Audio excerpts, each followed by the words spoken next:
இந்த கேம்ப்ல நம்ம பார்க்க போகிற இந்த theme learn live lead in the footsteps of Sri ரமணான்னு சொல்லி. இந்த ரமணான்னு சொல்லியிருக்கிறது பகவான் ஸ்ரீ ரமன் மகரிஷி. நீங்கள் எவ்வளோ பேர் திருவண்ணாமலையில் வந்து அந்த ரமணாசிரமத்தை போய் பார்த்துருக்கீங்க? பகவானோட சமாதி எல்லாம் எவ்வளோ பேர் கேட்டுருக்கீங்க?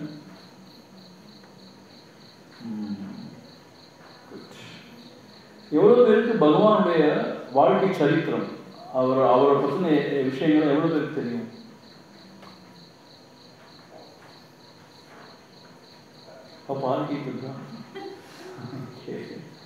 பகவான் பற்றி ஃபுல்லாக அந்த அவர் எப்படி வாழ்ந்தாருலாம் அவங்களுக்கு ஓரளவு தெரியுமா? ஓகே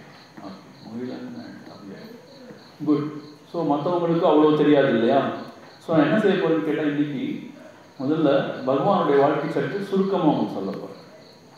சரியா? ரொம்ப அற்புதமான சரித்திரம் இது. பரம பாவனம்னு சொல்லுவாங்க. பாவனம்னா மனம் தூய்மைப்படுத்தக்கூடிய விஷயம். அப்படிப்பட்டது பகவானுடைய சரித்திரம். அது இன்னைக்கு உங்களுக்கு சொல்ல போகிறேன். இப்போ நாளைக்கு பகவான் வாழ்ந்த வாழ்க்கையிலிருந்து நாம் என்ன வாழ்க்கை பாடங்கள் கற்றுக்கணும் அப்படின்னு நாளைக்கு பார்க்கலாம். நாளைக்கு சாயங்காலம் அதே மாதிரி தான் பகவானுடைய உலகத்தோடு தொடர்பு கொண்டபோது எப்படி வாழ்ந்தால் நாமளும் எப்படி வாழணும், அப்புறம் பகவான் என்ன விதமான விஷயங்களும் நம்ம செய்ய சொன்னார், சாதனைகள் சொல்லிட்டு இந்த ஆன்மீக வாழ்க்கைலாம் செய்ய சொன்னார். அப்படிலாம் பார்க்கணும். இதுதான் நம்ம சொன்னேன் இல்லையா? முதல்ல பகவான் சரித்திரத்தை பார்க்கறதுக்கு முன்னாடி நாம எல்லாருக்குமே வாழ்க்கையில் கட்டாயம் ஒரு குருநாதர்னு ஒருத்தர் வேணும். ஏன் அப்படின்னு கேட்டால், குருனாலே அஜ்ஞானத்தை போக்குபவர் அர்த்தம். அது இருளை, அஜ்ஞான இருளை போக்குபவர். அவர் தான் குருநாதர். மாதா பிதா குரு தெய்வம் படிச்சிருக்கோம் இல்லையா? முதல்ல அம்மா, அவங்கள தான் நம்ம ரெஸ்பெக்ட் பண்ணணும், அவங்கள வணங்கணும். அப்புறம் மாதா பிதா, தந்தையார், அப்பா. அதுக்கப்புறம் குரு வர்றார் வாழ்க்கையில். ஏன்னா குருநாதர் தான் நமக்கு வந்து நல்ல பழக்க வழக்கங்களை, அது மட்டும் இல்லை வாழ்க்கையை பற்றின சரியான புரிந்துணர்வை, அதுக்கப்புறம் நம்ம எதுக்காக வாழ்கிறோம், நம்மளுடைய லட்சியம் என்ன, அதை எப்படி அடையிறது, இதெல்லாம் நமக்கு சொல்லிக் கொடுக்குறாரு. ஸோ அதனால் குருநாதர் ரொம்ப முக்கியம். அப்புறம் தான் தெய்வமே சொல்லியிருக்காங்க, மாதா பிதா குரு, அப்புறம் தான் தெய்வம்னு சொல்லியிருக்காங்க. எங்கள் ஆச்சாரியர், எனக்கு படிப்பிச்ச ஆச்சாரியர் என்ன சொல்லுவாருன்னா, there should be at least one altar in our life where we should be able to surrender ourselves. என்னன்னு கேட்டால், ஏதாவது ஒரு சந்நிதி அங்கே போய் நம்ம மனசில் உள்ள கவலைகள்லாம் கொட்டி தீர்த்து பகவானே நீயே பார்த்துக்கோ அப்படின்னு சரண் அடையிற மாதிரி இருக்கணுமா.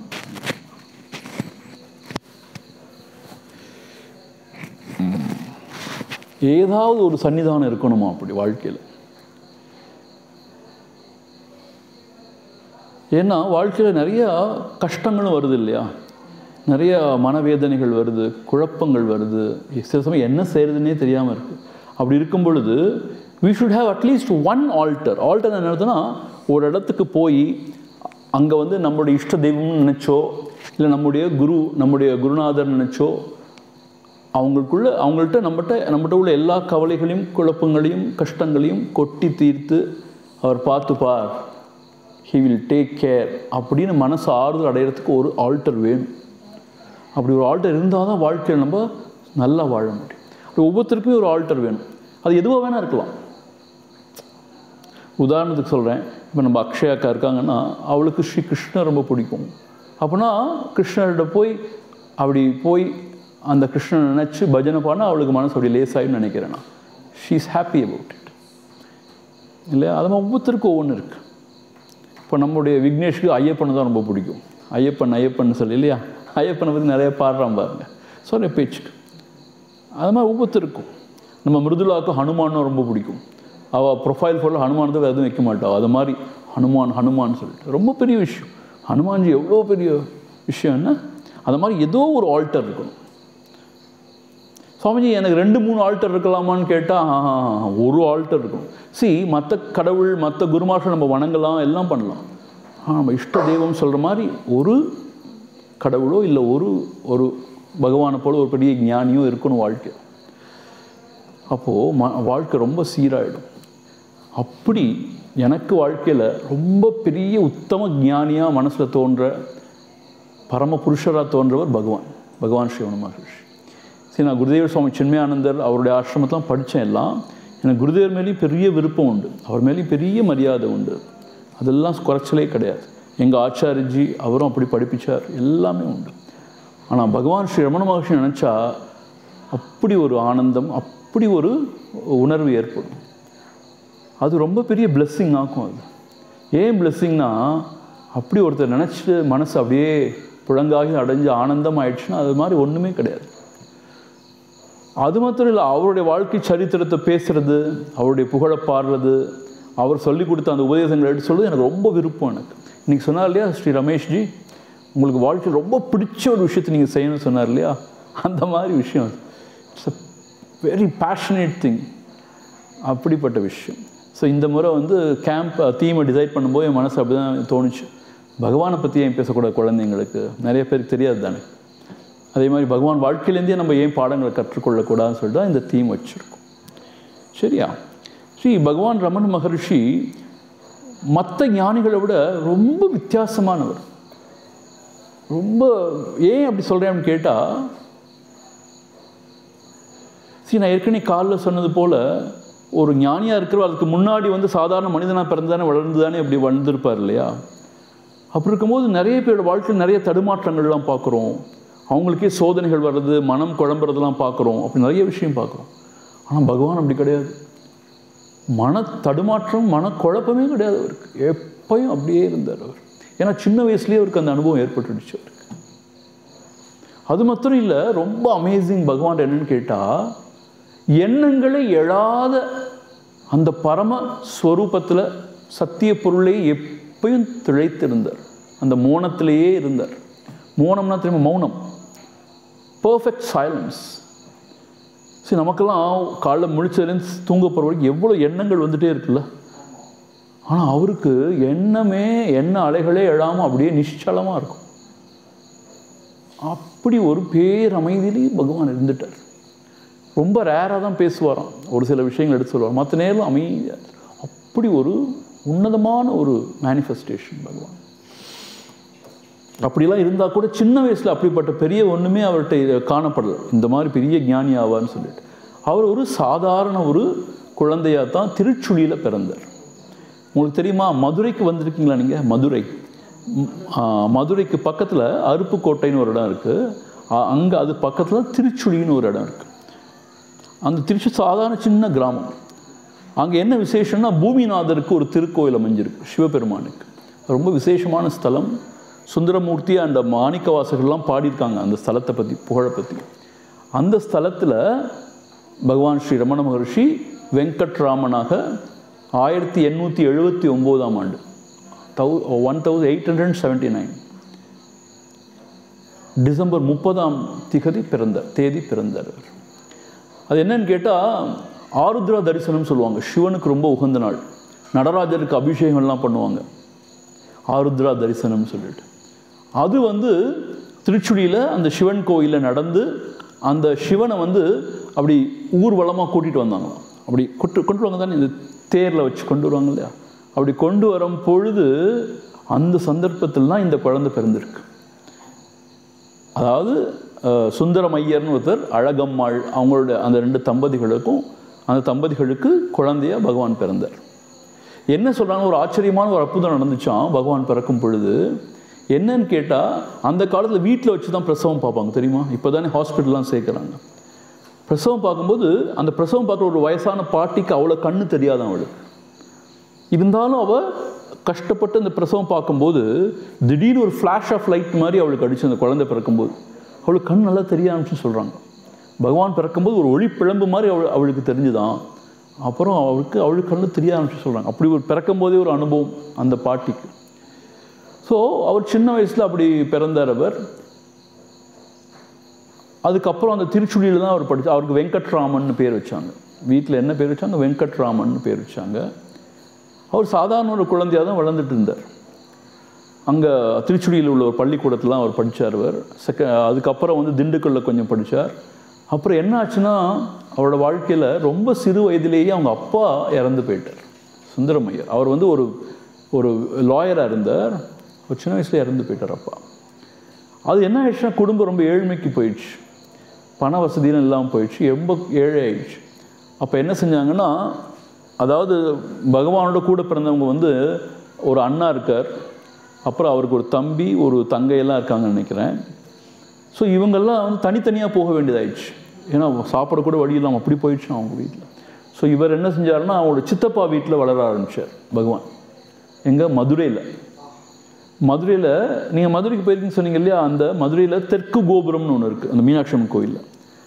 அங்கே சொக்கப்ப நாயக்கன் ஸ்ட்ரீட்னு இருக்குது. அங்கே தான் அவங்களோட சித்தப்பாவோட வீடு இருக்குது.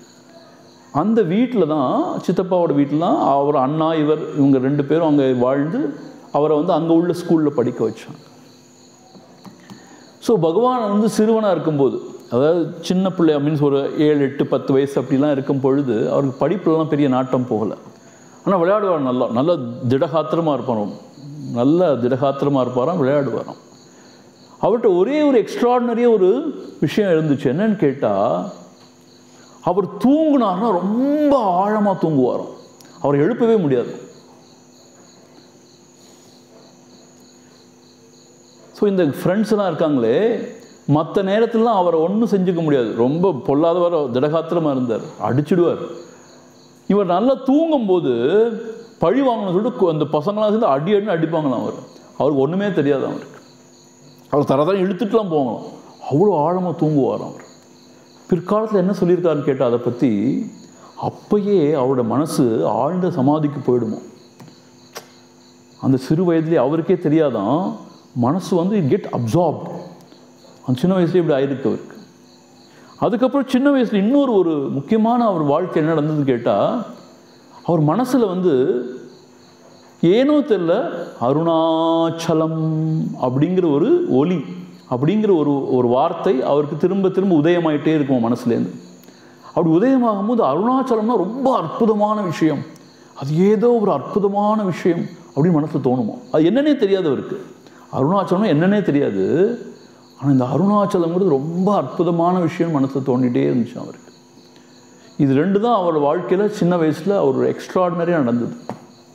ஒன்று அவருடைய தூக்கம், நித்திரை, ரொம்ப ஆழ்ந்த நித்திரை, யாரும் எழுப்ப முடியாது சாமானியத்தில். அப்போ நீங்களும் இருக்கீங்கன்னா ஒரு சில பேர் கும்பகர்ணன் மாதிரி எழுப்பவே முடியாது.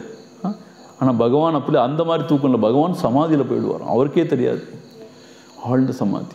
அது ரெண்டாவது இந்த அருணாச்சல ஸ்புரணம்பாங்க, மனசுலேருந்து இந்த அருணாச்சலம் அருணாச்சலம்ங்கிற அந்த ஒரு உணர்வு எழுந்துகிட்டே இருந்துச்சோ, அது என்னன்னே தெரியாது.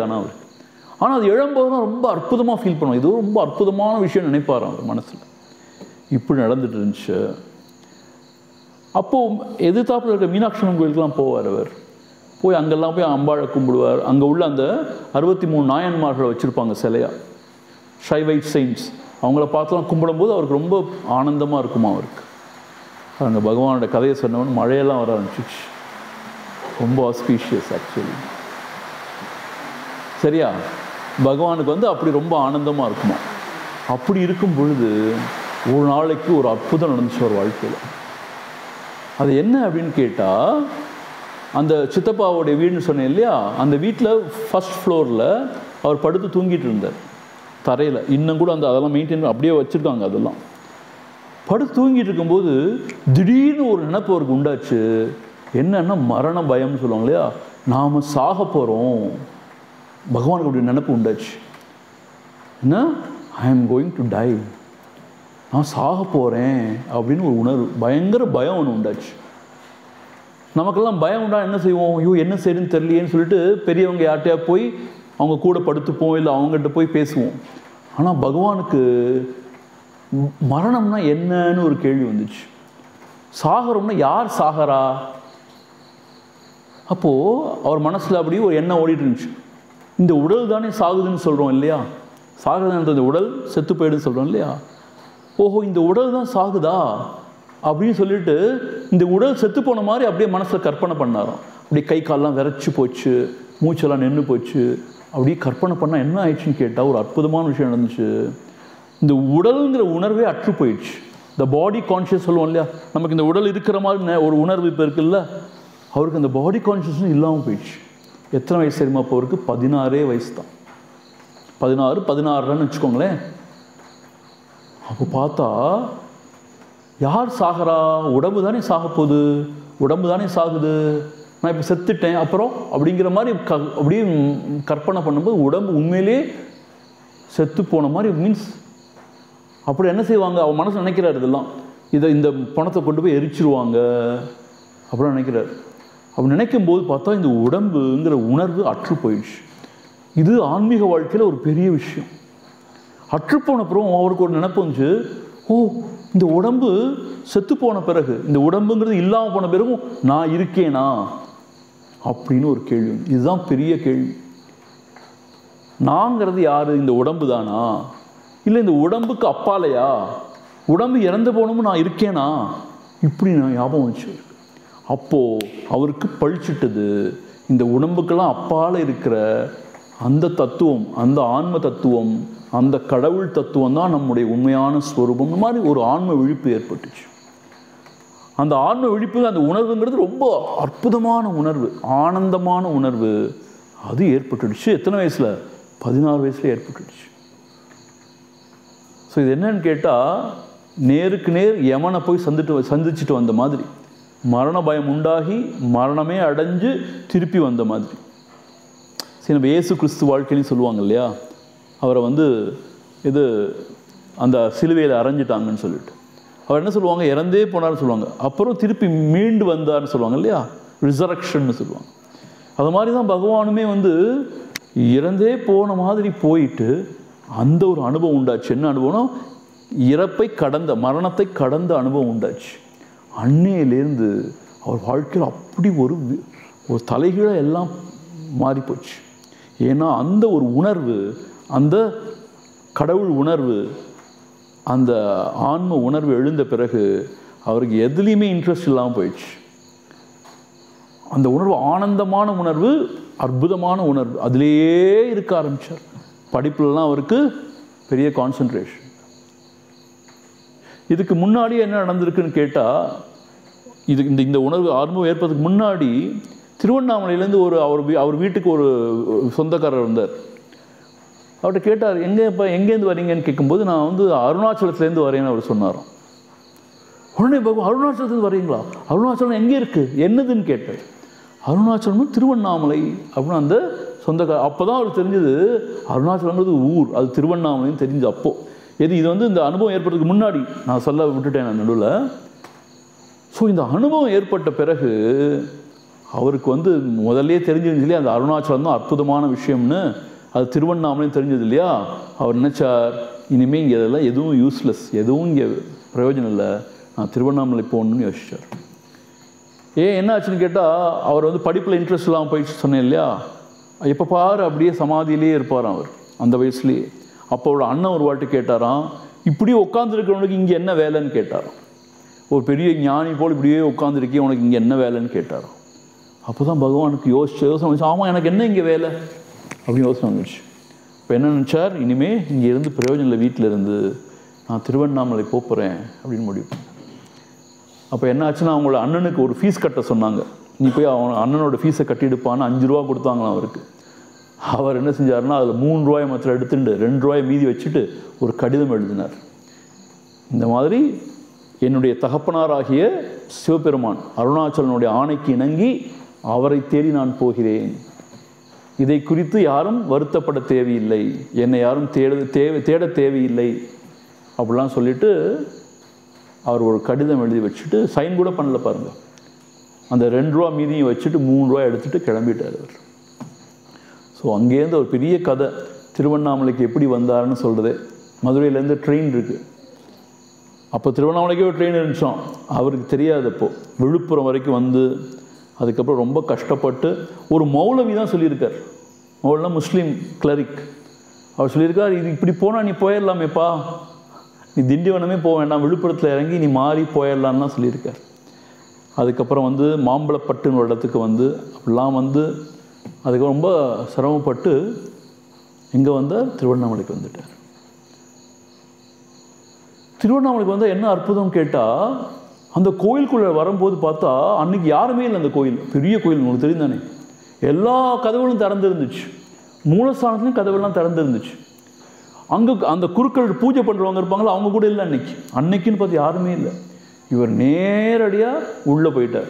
அருணாச்சலேஸ்வரர் கோயிலுக்குள்ளே போய், அப்பா நான் வந்துட்டேன், I surrender unto thee, என்னத்தோம் உனக்கே எல்லாம் சமர்ப்பணங்கிற மாதிரி அந்த ஒரு சரண்டரிங், அந்த பாவத்தோடு அப்பா நான் வந்துட்டேன் அப்படி சொல்லிட்டு அங்கே போய் சரணடைஞ்சார்.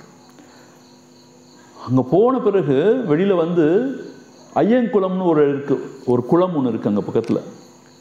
அங்கே போய் என்ன செஞ்சார்னு கேட்டால், அங்கே அந்த காலத்து பிராமண இளைஞர்களுக்கு பூணூல் போடுவாங்க. சன்னியாசினா பூணெல்லாம் போட்டுக்க மாட்டாங்க. அந்த பூணெல்லாம் எடுத்து போட்டுட்டு தன்னோட வேஷ்டியெல்லாம் கிழித்து ஒரு கோமணம் மாத்திரம் கட்டி மற்றெல்லாம் தூக்கி போட்டுட்டு அப்படி இருக்கும் பொழுது அங்கே ஒரு பார்பர் அவன் சும்மா எதேச்சா கேட்டானா, உங்களுக்கு முடி வெட்டணுமா அப்படின்னு. ஏன்னா சன்னியாசம் எடுக்கும்போது மொட்டை அடிப்பாங்க பாருங்கள். அவர் சன்னியாசம் எடுக்கணும்னு நினைக்கல, அவன் கேட்டானா முடி உனக்கு மொட்டை ஷவரம் பண்ணணுமா அப்பான்னு. சரின்னு சொன்னாரான். அப்படி ஃபுல்லாக ஷவரெல்லாம் பண்ண பிறகு என்ன குளிக்கணும் இல்லையா, அவர் குளிக்கணும் கூட ஞாபகம் இல்லையா அவருக்கு. அவர் என்ன நடக்க ஆரம்பிச்சாராம் கோயிலுக்கு திருப்பி. அப்போ பார்த்தா மழை பயங்கரமாக பெஞ்சுதான், பெஞ்சு அவர் ஃபுல்லாக தொப்பமாக்கிடுச்சு. ஸோ திருச்சுழியில் பிறந்து மதுரையில் அந்த ஞானத்தை பெற்று, மரண பயமாக வந்து ஞானத்தை பெற்று அருணாச்சல க்ஷேத்திரமாகிய திருவண்ணாமலையில் பகவான் வந்து சேர்ந்துட்டார். வந்து சேர்ந்தா என்ன ஆச்சரியம்னு கேட்டால், அவருக்கு இந்த உடம்புங்கிற உணர்வே இல்லை. எப்போ பாரு அவரோட மனது அந்த சமாதியிலேயே ஆழ்ந்திருந்தது. இப்போ என்ன அர்த்தம், உடல் உலகத்தெல்லாம் மறந்து அந்த உயர்ந்த சமாதி நிலையிலேயே அப்படியே தோய்ந்திருந்தார். பாருங்கள், 17 வயசு இளைஞன், சின்ன பையன், அப்படியே இருக்கான். இதை பார்த்து எல்லாருக்கும் ஆச்சரியம், இப்படி ஒரு குழந்தை, இப்படி ஒரு பாலகன் இப்படி இருக்கானேன்னு சொல்லிட்டு. ஆனால் என்ன ஆச்சுன்னு கேட்டால் அந்த கோயிலில் இருக்கும் பொழுது அங்கே உள்ள இந்த சின்ன பசங்கள்லாம் இருப்பாங்கள்ல, அவங்க மேலே கல்லை எறியறது ரொம்ப தொந்தரவு பண்ணிட்டே இருந்தாங்க. பகவானுக்கு என்ன செய்யறதுனே தெரில. அவர் என்ன செஞ்சாருன்னா, அப்போ தான் திருவண்ணாமலை கோயிலில் நீங்கள் போயிருக்கீங்களான்னு தெரில, அங்கே பாதாள லிங்கம்னு ஒன்று இருக்குது. போய் பார்த்துருக்கீங்களா? பாதாள லிங்கம்னு இருக்குது. அது உள்ள பாதாளமாக இருக்குது. அதுக்குள்ளே ஒரு சிவலிங்கம் இருக்கும். அந்த காலத்தில் வந்து பராமரிக்கப்படாமல் பயங்கரமாக இருந்துச்சு. அங்கே போய் சிவலிங்கத்துக்கு பின்னாடி போய் உட்காந்து அப்படியே தன்னை மறந்து அப்படியே பகவானோடைய கடவுளோடைய அப்படியே ஐக்கியமாக அந்த மண் இருந்தார். இப்படி எவ்வளோ காலம் இருந்தார்னு யாருக்குமே தெரியாது. பசி தாகம் இதெல்லாம் ஒன்றும் தெரியல. இப்படி சில பேர் சொல்லுவாங்க 3 வாரம் இருந்தாருனாங்க, சில பேர் 2-3 மாதம் இருந்தான்னு சொன்னாங்க. யோசிச்சு பாருங்க, உடம்பு உலகம் இது எந்த ஞாபகமும் இல்லை. சாப்பிடணும், தண்ணி குடிக்கணும், தூங்கணும் எதுவுமே இல்லை. ஒன்றுமே இல்லாமல் அப்படியே தண்ணிலேயே அந்த சமாதியிலேயே அப்படியே போயிட்டார் பகவான். அப்படி இருக்கும் பொழுது அங்கே சேஷாத்ரி சுவாமிகள் ஒரு பெரிய மகான் இருந்தார் திருவண்ணாமலையில். அவர் தான் ஒரு முறை, இங்கே ஏதோ ஒரு அற்புதம் இருக்கு, இங்கே இந்த கோயிலுக்குள்ள ஏதோ ஒரு ஆன்மீக அதிர்வு நான் உணர்றேன், இங்கே என்னமோ இருக்கு, போய் பாருங்கன்னு சொன்னாராம். அப்போ தான் வந்து சில அன்பர்கள் வந்து கீழே பார்த்தா, அதில் பாதாள குகத்தில் வந்து பார்த்தா இந்த சிறுவன் உட்காந்துருக்கான், தன்னை மறந்து அப்படியே ஒல்லி குச்சியாக போயிட்டான். ஏன்னு கேட்டால் சாப்பாடு தண்ணி இல்லை. அப்புறம் பகவானை வெளியில் கொண்டு வந்தாங்களாம். கொண்டு வந்தால் அப்பயும் அவருக்கு உடம்பு பிரஜை இல்லை. இந்த தொடையெல்லாம் அப்படியே அந்த கரையான் அரிச்சிடுச்சு. அப்படியே ஒயிட் ஹேண்ட் சொல்லுவாங்க, கரையான்னு சொல்லுவாங்க, அதெல்லாம் அரிச்சு அப்படியே சதை ரத்தமாக அப்படியே இருந்துச்சு. அப்பயும் அவருக்கு இந்த ஞாபகம் இல்லை அவருக்கு. அப்படி அந்த சமாதியிலேயே ஆழ்ந்து அப்பயே அந்த வயசுலேயே பரம ஞானியாக இருந்தார் பகவான். பகவானோட சரித்திரம் அப்படி உன்னதமானது. சரி, நமக்கெல்லாம் எவ்வளோ டிஸ்ட்ராக்ட் ஆகிடும் இல்லை, 5 நிமிஷம் கூட உட்கார முடியல. டைங்னு அடிக்குது, உடனே போய் எடுத்து போகிறோம், பார்க்குறோம், ஏதோ செய்கிறோம், செஞ்சுட்டே இருக்கோம். ஆனால் பகவான் அந்த வயசில் இம்புட்டுக்கு என்ன தெரியுமா விஷயம், அவர் எந்த சாஸ்திரமும் படிக்கவே இல்லை. பகவத்கீதையோ உபனிஷத்தெல்லாம் ஒன்றும் படிக்கலை.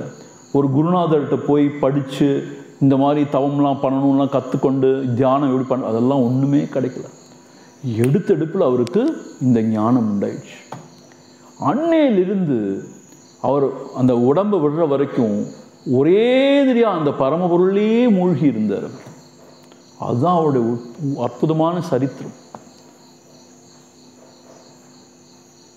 அப்புறம் என்ன ஆச்சு அப்படின்னு கேட்டால், அங்கெல்லாம் இருந்த குழந்தை அந்த இளைஞர்கள் சின்னவங்கெல்லாம் ரொம்ப பாடாப்பாடு படுத்த ஆரம்பித்தாங்க. ஏன்னா இவர் தன்னிலேயே மறந்து அப்படியே போயிடுவார். சில சமயம் வந்து அவர் மேலே மூத்திரம் அடிப்பாங்களாம். அப்படிலாம் ரொம்ப அநியாயம் பண்ணாங்க அங்கே உள்ள சின்ன பசங்கள்லாம். அப்புறம் தான் அவர் முடிவு என்ன பண்ணாலும், ஒரு சில இடங்களில் இருந்தார், அவர் இருந்து பார்த்தா சரி வரல. கடைசியான விருப்பாட்சி குகைக்கு போனார். நீங்கள் திருவண்ணாமலையில் விருப்பாட்சி குகை பார்த்துருக்கீங்களா? ரொம்ப அற்புதமாக இருக்கும். அந்த குகைக்கு போங்க, நம்ம போவோம் ஒரு வாட்டி இங்கே வரும்போது. அங்கே என்னன்னு கேட்டால், விருப்பாட்சர்னு ஒரு பெரிய மகான் வாழ்ந்தா சொல்கிறாங்க. அவர் சமாதி அடைஞ்சு அவருடைய அந்த சாம்பல் அதை ஒரு மூட்டையை வச்சுருக்கோம், இன்னும் இருக்குது.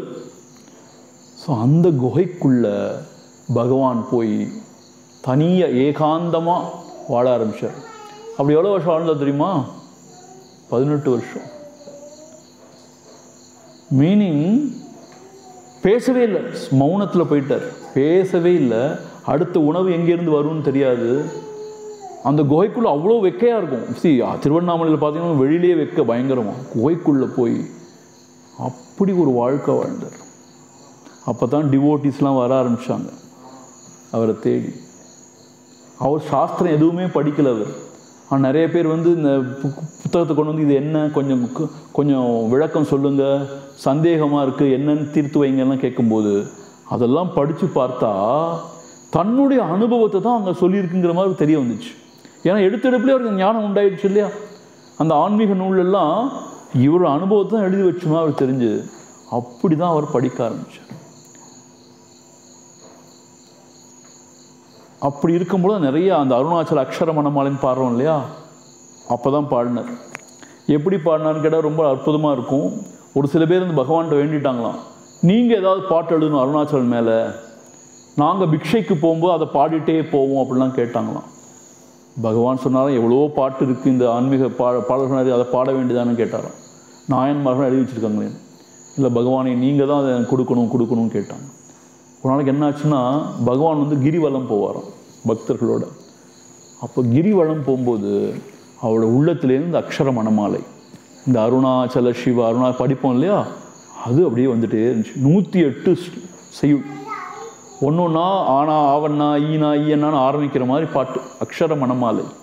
அது அருணாச்சலம் மேலே அப்படி திவ்யமாக ரொம்ப அருமையாக வந்துச்சு.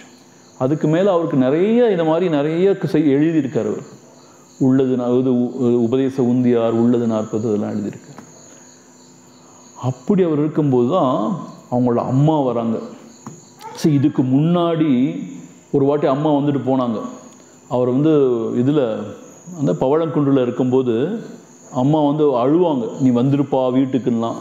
அவர் மனசு இதே ஆகாது. அப்போ தான் அவர் எழுதுகிறார், அவரவர் பிராரப்த பிரகாரம் மதற்கானவன் ஆங்காங்கிருந்த ஒரு ரொம்ப அற்புதமான ஒரு உபதேசத்தை கொடுக்குறார் அம்மாவுக்கு. அதுக்கப்புறம் அம்மா திருப்பி வராங்க. நீங்கள் நம்பவே மாட்டீங்க, பகவானுடைய அம்மாவோடைய வாழ்க்கை ரொம்ப மோசம், ரொம்ப பரிதாபமான வாழ்க்கை. என்னாச்சுன்னா, சின்ன வயசுலேயே கணவன் இழந்துட்டாங்க பகவானோட அம்மா.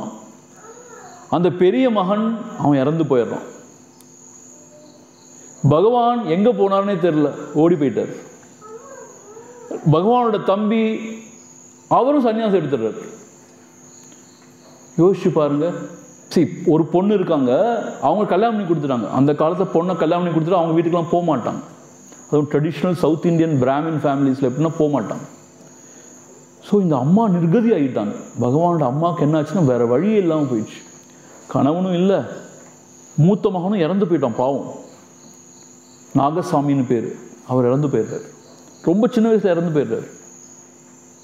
பகவானும் எங்கே போனார்னு தெரியல. அப்புறம் சொல்கிறாங்க, அவர் இது மாதிரி சன்னியாசம் எடுத்துட்டு, சன்னியாசம் மீன்ஸ் வாட், இப்படியே ஞானியாக போயிட்டார், அவர் எங்கேயோ திருவண்ணாமலை இருக்கான்னு சொல்கிறாங்க. அதே கேள்விப்பட்டு பகவானோட தம்பியும் திருவண்ணாமலேருந்து சன்னியாசம் எடுத்துடுறாரு. ஸோ அவங்க அம்மாவுக்கு யாருமே இல்லாமல் போயிடுறாங்க.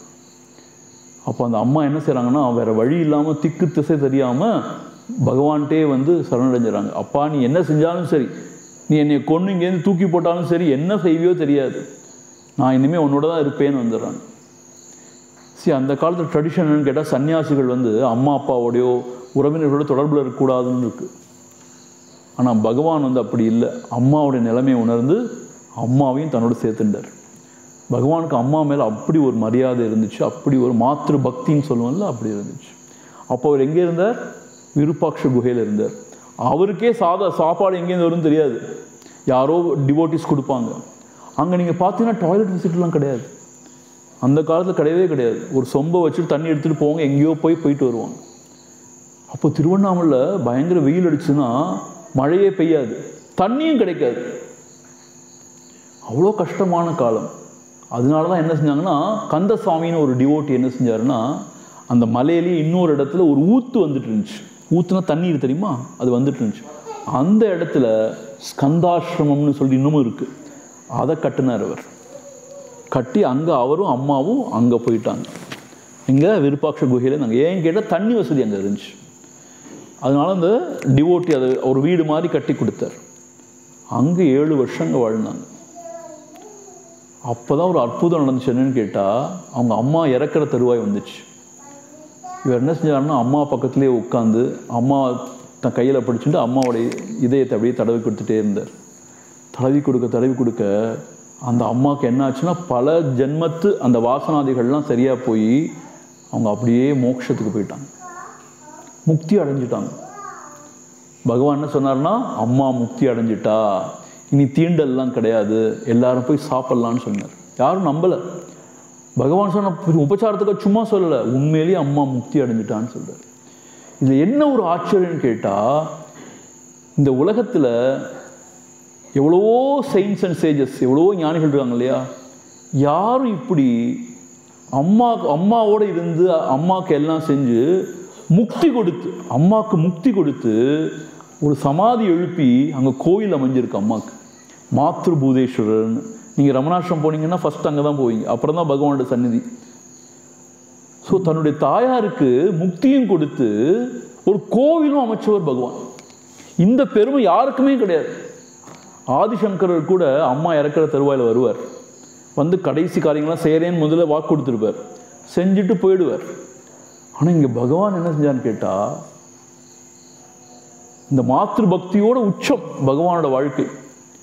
இம்புட்டுக்கும் அவர் எல்லாத்தையும் திறந்துட்டு வந்தார். இருந்தாலும் அம்மான்னு வரும்போது என்ன செஞ்சார் அப்படின்னு கேட்டால், அம்மாவோடைய அன்பாக இருந்து அவங்களுக்கு நல்ல ஞானத்தெல்லாம் கொடுத்து கடைசியில் மோட்சத்தையும் கொடுத்தார். அது பத்தாதுன்னு சொல்லிட்டு சமாதி அமைச்சு அங்கே ஒரு கோயில் கட்டினார்.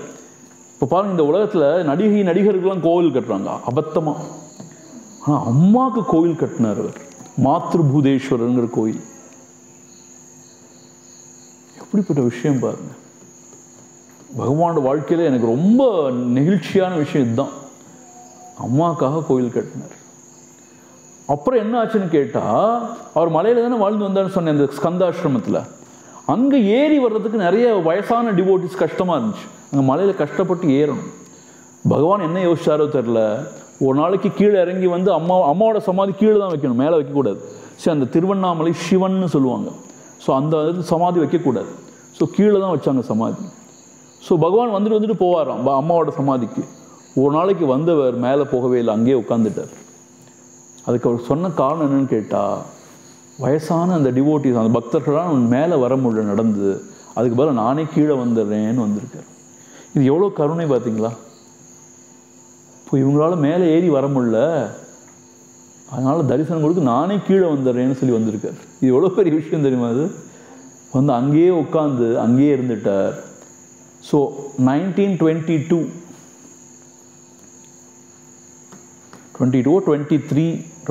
லாஸ்ட் 23 நினைக்கிறேன், அப்போ தான் அங்கே உட்காந்தார். 100 இயர்ஸ் ஆயிடுச்சு இப்போ ரமணாசிரமத்துக்கு. போன வருஷம் இன்னும் கொண்டாடிட்டு இருக்காங்க 100th சென்டினரி இயர். ஸோ அங்கே உட்கார்ந்த பிறகு நிறைய ஃபாரினர்ஸ், நிறைய அறிஞர்கள், நிறைய பண்டிதர்கள், நிறைய சாதகர்கள் எல்லாரும் பகவான்கிட்ட இந்த ஆன்ம விசாரத்தை பற்றி, அந்த பகவத் தத்துவத்தை பற்றி எல்லாத்த பற்றியும் கேட்டு தெரிஞ்சுட்டாங்க. இது ரொம்ப அவரோட வாழ்க்கையில் என்ன அப்படின்னு கேட்டால், அவர் ரொம்ப பேச மாட்டார், மௌனத்திலேயே தான் இருப்பார், சைலன்ஸ். ஆனால் ரொம்ப யாராவது ரொம்ப ஸ்ரத்தா பக்தியோட கேள்வி கேட்டால் ஒரே ஒரு வார்த்தை தான் சொல்லுவார், நான் யாருன்னு விசாரணை பண்ணு, நான் யார் அப்படின்னு விசாரணை பண்ணு, அப்போ எல்லாம் சரியாயிடும் சொல்லுவார். அதுதான் அவரோட முக்கியமான உபதேசம். அது மாத்திரம் இல்லை, அவரோட வாழ்க்கையில் ரொம்ப முக்கியமான ஒரு விஷயம் என்னன்னு கேட்டால், எல்லா பிராணிகள்கிட்டலும் அன்பாக இருந்தார். எல்லா பிராணிகள்கிட்டலும் அன்பாக இருந்தார் அவர். அங்கே குரங்கு ரொம்ப சேஷ்டை பண்ணும் அவர் இருந்தபோது. அவர் என்ன சொல்லுவாராம், குரங்கு பாவம், அது என்ன அது சுபாவம், அது நாம தான் கொஞ்சம் பார்த்து நடந்துக்கணும் அப்படிம்பாராம். அதே மாதிரி ஒரு பசு இருந்துச்சு லக்ஷ்மின்னு. அந்த பசு மேலே அவ்வளோ பிரியம் இருக்குது, தன்னுடைய மகளை போல பார்த்துட்டார். அந்த பசுவுக்கும் ரொம்ப பிரியம் பகவான் மேலே. நீங்கள் நம்ப மாட்டீங்க, பகவானோட ஜெயந்தி, அவர் பிறந்தநாள் கன்று போடுமா, அது கன்று இணுமா, அது கடைசி அந்த பசுக்கும் மோட்சம் கொடுத்தார், முக்தி கொடுத்தார் பகவான். அந்த சமாதியும் அங்கே இருக்குது, நீங்கள் போய் பார்த்தீங்கன்னா தெரியும். இப்படி பகவானுடைய கருணையை சொல்லிட்டே போகலாம். எல்லா மிருகங்கள்ட்டையும் ரொம்ப நேசமாக நடந்து கொண்டார். பறவைகள்கிட்ட, மிருகங்கள்கிட்ட, மனிதர்கள்கிட்ட எல்லாருக்கும் ரொம்ப அனுகிரக மூர்த்தியாக அங்கே இருந்தார். இப்படி எவ்வளோ வருஷம் இருந்தார் தெரியுமா? 54 வருஷங்கள் இருந்தார் திருவண்ணாமலையில். திருவண்ணாமலை விட்டு வெளியிலேயே போலவர். பகவான் அவருக்கு இந்த உலகத்தில் எதுலேயுமே பற்று கிடையாது, எதுலேயுமே பெரிய ஒரு பிடிப்பு கிடையாது. அவருக்கு இருந்த ஒரே ஒரு உலகத்து மேலே இருந்த ஒரே ஒரு காதல்னு சொன்னால் அது அருணாச்சலன் மேலே தான். அண்ணாமலை, அருணாச்சலன், அங்கே ஒரு ஹில் இருக்குல்ல, ஹோலி ஹில், திருவண்ணாமலை, அருணாச்சல க்ஷேத்திரம், அருணாச்சலம், அது மேலே தான் அவருக்கு தீராத காதல். எப்பயும் அந்த மலையவே பார்த்துட்டு இருப்பார். யாரோ கேட்டிருக்காங்க, நீங்கள் கடவுளை கண்டிருக்கீங்களா, கடவுளை காமிக்க முடியுமான்னு. பகவான் கை காமிச்சார், இது என்ன நினச்சிட்டு இருக்கீங்க, இதுதான் கடவுள் அப்படிங்கிற மாதிரி. ஸோ இது சிவனுடைய வாசஸ்தலம் கிடையாது, சிவனே இப்படி மலையாக அமைஞ்சிருக்கார் அப்படின்னு சொல்லுவார். அந்த கதை தெரியுதா உங்களுக்கு? அந்த கதை என்னன்னு கேட்டால், அடிமுடி இல்லாத சோதியாக தோன்றினார் சிவன் ஒரு மாதிரி. இந்த பிரம்மாவும் விஷ்ணுவும் யார் பெரியவங்கன்னு சண்டை போடும்போது அவங்களுக்கு ஒரு பாடம் கற்பிக்கணும்னு என்ன செஞ்சார், சிவன் அப்படியே ஜோதியாக அப்படியே பெரிய நெருப்பாக தோன்றினார், ரொம்ப உயரமாக. அப்போ பிரம்மா விஷ்ணு யார் இதோட அடிமுடியை காண்றாங்கன்னு பார்ப்போம். அடினா ஃபீட், முடினா க்ரௌன். தலையோட உச்சம் அப்படின்னு சொல்லிட்டு பிரம்மா என்ன செஞ்சார்? அன்னப்பறவையை மேலே போனார். விஷ்ணு அந்த வராக அவதாரம் பன்றியாக அப்படி தோண்டி தோண்டி தோண்டி கீழே போனார். 2 பேராலையும் பார்க்க முடியல. அப்படி தோன்றின சிவன் இருக்கார் இல்லையா, அவர் தான் இந்த மலையாக சமைஞ்சிருக்கார், மலையாக ஆகியிருக்கார். அதுதான் திருவண்ணாமலைன்னு பகவான் சொல்லுவார். இந்த மலை ரொம்ப பிரசித்தி பெற்ற மலை, ரொம்ப பவர்ஃபுல். ஸோ பகவான் திரும்ப திரும்ப சொல்லுவார், இந்த மலையை சுற்றி பிரதட்சிணமாக வந்தால் ரொம்ப புண்ணியம்பர். அருணாச்சலனுடைய நாமத்தை சொன்னால் ரொம்ப உயர்வுன்னு சொல்லுவார். ஸோ பகவானுக்கு ஒரு விஷயத்தில் இந்த உலகத்தில் காதல் இருந்துச்சுன்னா அது அருணாச்சல அந்த மலை மீது தான் அவருக்கு அப்படி தீராத காதல். ஸோ எப்பயும் அருணாச்சலனையே பார்த்துட்டு உட்காந்துருப்பார் அவர். அருணாச்சலன் மேலே அவ்வளோ பாட்டு எழுதியிருக்கார் அவர். ஸோ அப்படிப்பட்ட பகவான் அவ்வளோ பெரிய, அவர் எப்படி சமத்துவம், எல்லாரோடையும் சமமாக தான் இருப்பார், சமமாக தான் பழகுவார் அவர். அப்படி இருக்கிறதுக்கு என்னாச்சுன்னா வயசாக ஆக ஆக அவருக்கும் கையில் கேன்சர் வந்துச்சு. உங்களுக்கு தெரியுமான்னு தெரியல, அப்பேற்பட்ட மகா ஞானி அவருக்கே கையில் கேன்சர் வந்துச்சு.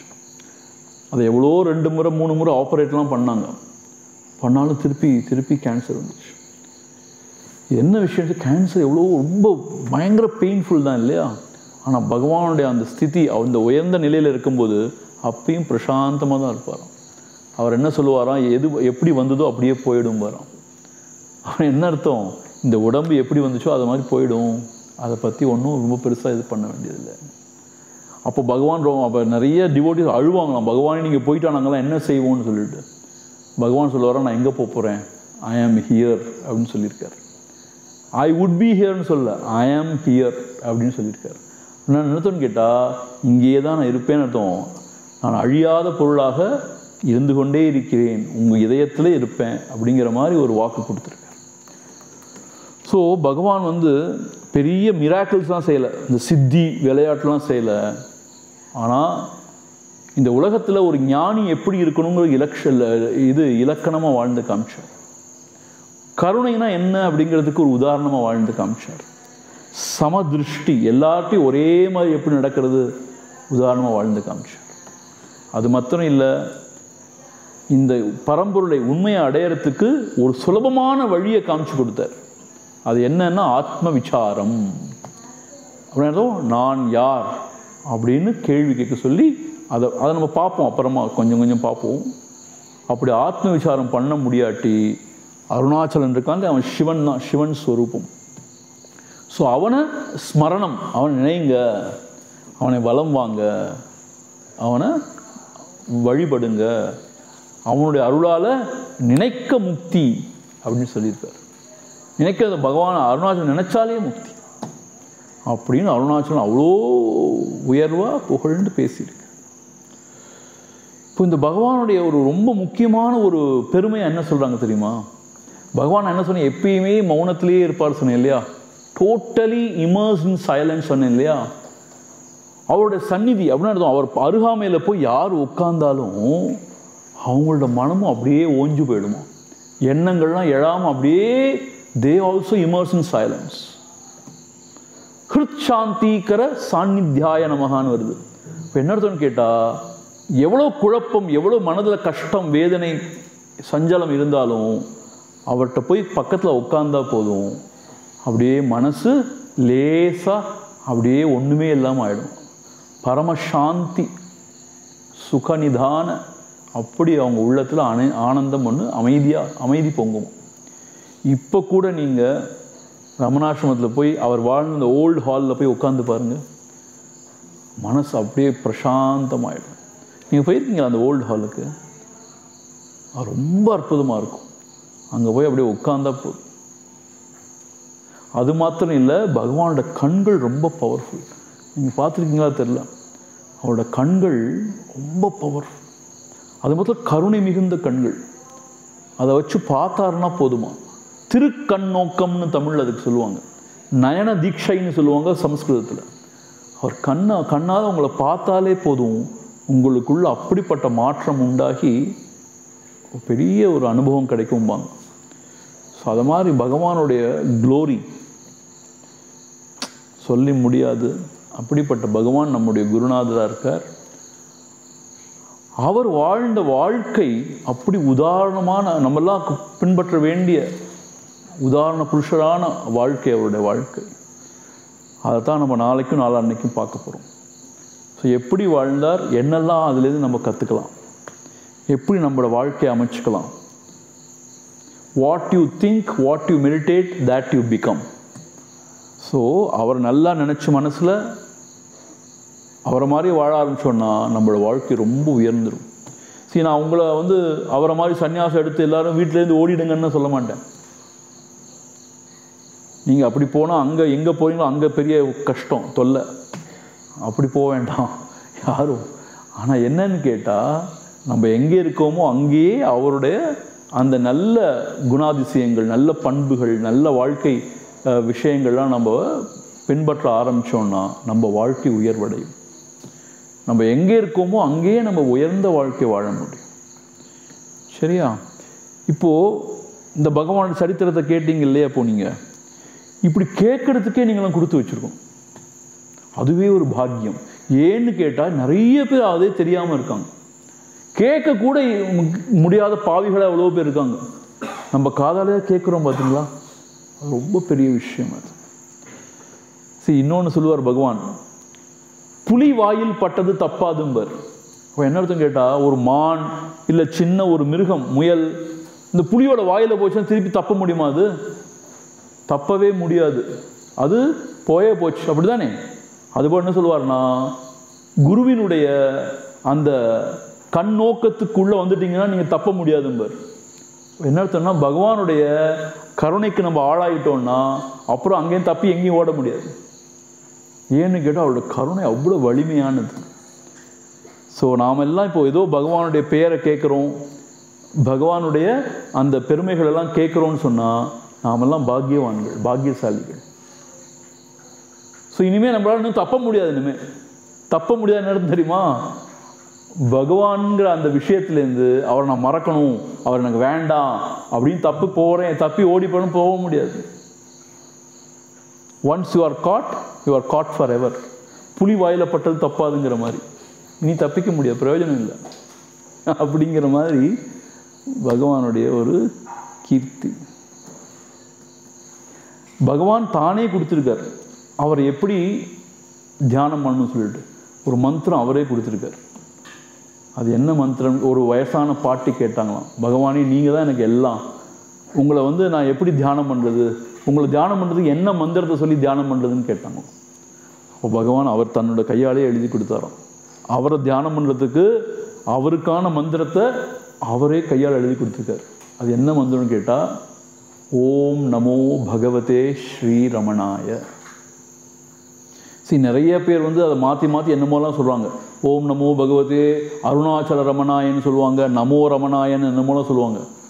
பகவான் தன் கைப்பட எழுதி கொடுத்த மந்திரம் என்னன்னு கேட்டால், ஓம் நமோ பகவதே ஸ்ரீ ரமணாய.